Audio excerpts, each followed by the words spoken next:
Sathya Sai Speaks, Volume 10, Chapter 30. The Commentary on the Message, Part 2 of 2. My hand always gives, never takes. For example, you must have noticed that I never call a woman alone for an interview. I call women only in groups of 10 or 15.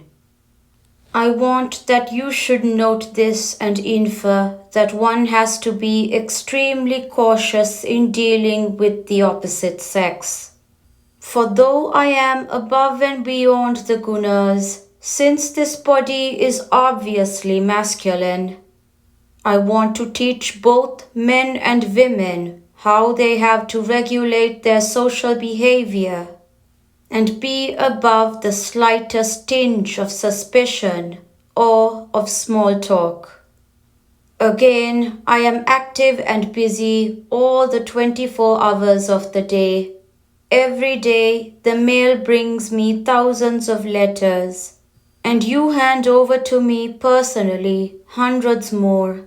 Yet I do not take the help of anyone else, even to open the envelopes, for you write to me intimate details of your personal problems, believing that I alone will read them and having implicit confidence in me. You write each one only a single letter that makes for me a huge bundle a day, and I have to go through all of them. You may ask how I manage. Well, I do not waste a single moment. And all this I do not for personal gain, but only because I have come for your sake. I never seek another's help. I offer help, never receive it. My hand always gives, it never takes. Conclude from this that this must be divine, not human power. Some of you may be wondering, how does Swami arrange these elaborate festivals and functions? Whom does he charge with the various items of work? I do not allot work to this person or that, or consult anyone for ideas and suggestions. All this is done by the divine will, operating through the force of love. For example, though there are thousands gathered here, absolute silence prevails. Under what compulsion? Only the compulsion of love. In other places where 100 people collect, 150 constables are present to keep them quiet. Here there is no need for anyone to see that silence is maintained. For here God is the master, and creation dances in joy. There is no third entity here, only Purusha and Prakriti. God and nature are here. A glance from the corner of the eye is enough to get things going towards successful conclusion. Love activates, love fulfills. When you have Kamadhenu, why seek a cow?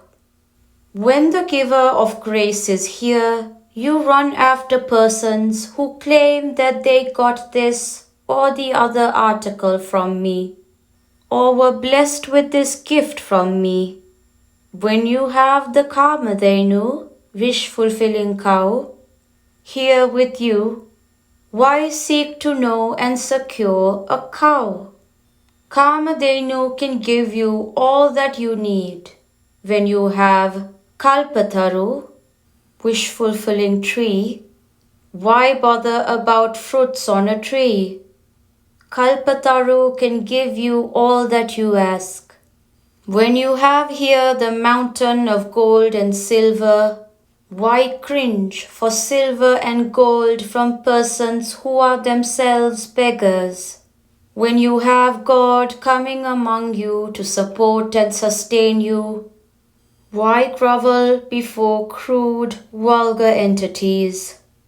Avoid places where they bargain in terms of gifts, donations, and payments for grace and upadesh, for spiritual guidance and transmission. Go straight along the true path. Be not drawn into by-lanes by quacks and crooks. Some happenings in Madras and in Mysore are to be drastically condemned. I know there are some who proclaim devotees have grown out of all proportion in these parts, and so Baba has allotted this region to me and directed me to take up the work of teaching and guiding you. So admire my acts and adore me. I never allot in this manner, nor do I hand over powers to anyone, nor can such low minds deserve my grace. No, never. For me, who has the burden of the universe, can a region or a few more devotees be too much? I am surprised at the stupidity which swallows such absurdities and flocks around these pitiable quacks. They could carry a begging bowl and go from door to door. That will save them from at least the consequences of a life of deceit and sacrilege. God will be your Guru from within. Do not lend ear to such and be led astray. Carry on sadhana for your elevation from one stage to another. God Himself will be your Guru from within. He became Himself the Guru of Meera and Hemaraddi Mallamma. Do not proclaim that this name of God is superior or more efficacious than the other. To assert that Rama is superior or that Shiva is superior, or even that Sai Baba is the avatar that is the fullest of all this only reveals that you have not understood what divinity is. Rama is a name that combines the Ra of Narayana and the Ma of Namah Shivaya. The mantras of the Vaishnavas and that of the Shaivites. So Rama means the quality of Shiva and Vishnu. Or Rama has the Ra of Hara, Shiva, and the Ma of Uma, the Shakti aspect of Shiva. So Rama is the name of Shiva Shakti. How can faction arise when each name is so resonant with the lesson of the unity of all names? Some persons pray to me, Swami, all my people go on pilgrimage to Tirupati. Why don't you turn their minds and make them come to you? What an absurd question. What colossal ignorance of my reality as well as of the manifold majesty of God. Cleanse your minds of evil thoughts. I find some of you spread your handkerchiefs on the carpets and then sit upon them. You feel that the carpets, which have upon them the dust of the feet of countless devotees, is unclean. Now, when you take so much care to see that the place where you sit ought to be free from dirt, how much more attention should you pay to clean the heart, where you expect the Lord to seat Himself? Cleanse your heart with detergents, japa and tapa. Clean the heart with the detergents, japa and tapa, penance. Using the water prema. Detergent alone will not do. Water too is essential. Carry on the duties of the position in which you are as if they are the dictates of God. Every act that you dedicate to me reaches me. Do not grieve that you are not able to come to Puttaparthi to have darshan. Audience, offer me namaskaram, the homage of prostration, wherever you are. It reaches me at the same time it is offered.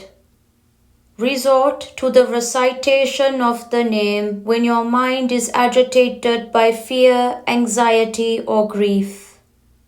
To make a cup of coffee, it is not enough to have decoction in one cup and milk in another. You have to pour one into the other and mix well. Mix the decoction of vairagya, sense control, detachment, with the milk of bhakti, shraddha, devotion, steadfastness. And you get the drink that satisfies. Return to your homes with these words enshrined in your hearts.